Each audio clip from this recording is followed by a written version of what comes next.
Okay, so as I've done the readings and watch videos for this week, I found myself in a similar place to you. I think before I dove deeper into it through this, I think I was more in the realistic view, right? Where I thought of social media as a tool that you get out of it what you put into it for better or for worse, right? And once you understand how to use that tool, you can use it for better or for worse, right?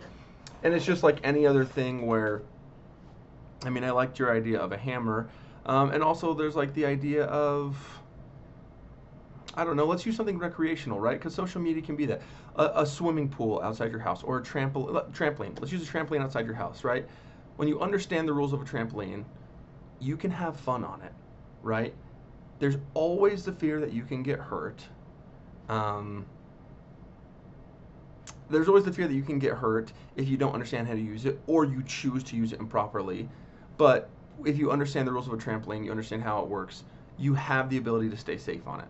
Um, and I like that you pointed out that I like that you pointed out that the comparison of a hammer maybe doesn't fit anymore, right? Because we do not have an understanding of the algorithm, right? We don't understand what's being pushed to us. And then there's the Jaron Lanier interview where he talks about how um, the difference between like a billboard, like an advertising on a billboard and advertising in social media is the billboard isn't watching you, right? If you get a billboard, you have an understanding of, okay, this many cars drive past this billboard every day and I have it for this month, so this many cars, whether it's the same person over and over again, or this many cars are going to pass this billboard, right?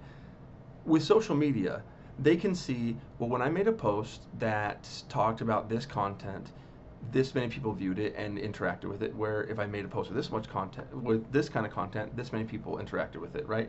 And so they can use our own act against us, um, without without us really knowing or understanding that they're doing that.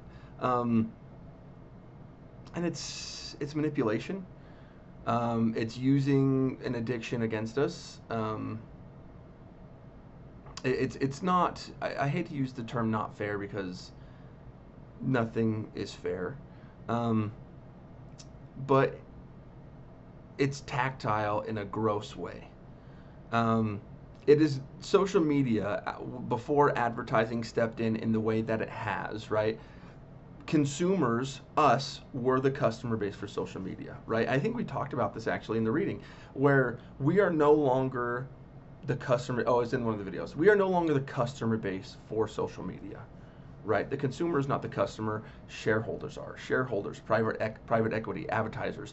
They are the customer now, and we are what is bringing customers in.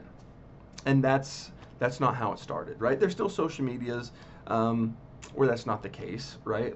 There's still social media where advertising is not the main thing. It is a social platform for you to share.